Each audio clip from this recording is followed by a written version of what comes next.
Hi, I'm Teresa Checker, and this week we were told to look up in the Evans-Shaw database some documents, primary documents we could use to do a presentation, and so I decided to do the Boston Tea Party.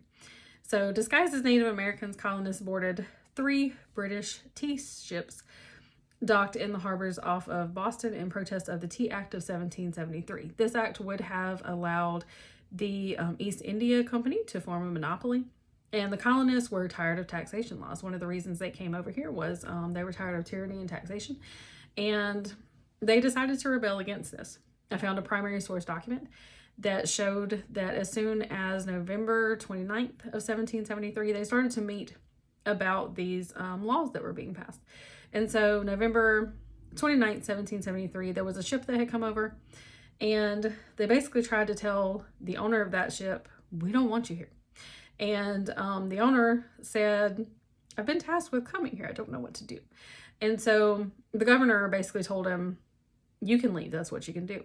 So over the course of a few days, the colonists made some laws. And so what they basically resolved within those rules, new rules, was that the importing of tea justly incurred displeasure of the Bureau of the Colonies and would be seen as an enemy to the country, anyone who was doing this.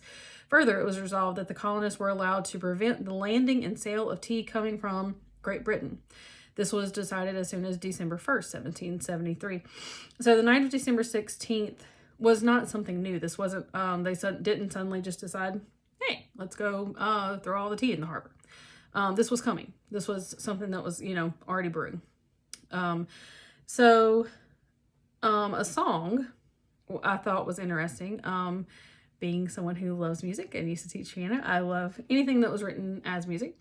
A song was written later that was called Tea Destroyed by Indians. It was dedicated to that night. And it has a line that repeats in the chorus that says, Bostonians, sons, keep up your courage good or die like martyrs in fair, free-born blood. And I believe that this shows their willingness to die for their freedom from tyranny and taxation. And obviously, 1773, this is not long before 1776. So obviously, this is not long before they fully declare their independence. And so the actual song starts like this. It says, ye glorious sons of freedom, brave and bold, that has stood forth fair freedom and liberty to hold. Though you were Indians come from distant shores, like men you acted, not like savage Moors. And then it repeats that line in the chorus. Another section that I think is interesting says, how grand the scene, no tyrant shall oppose. The tea is sunk in spite of all our foes. A noble sight to see, the accursed tea, mingled with mud, and ever for to be. For king and prince shall know that we are free. And then it repeats that line again.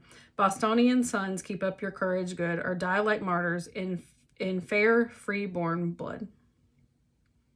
I think it's a very neat song.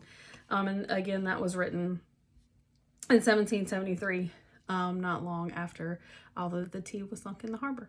So I think these are 2 very neat primary source documents that would be very useful in giving a presentation on the Boston Tea Party. Thank you.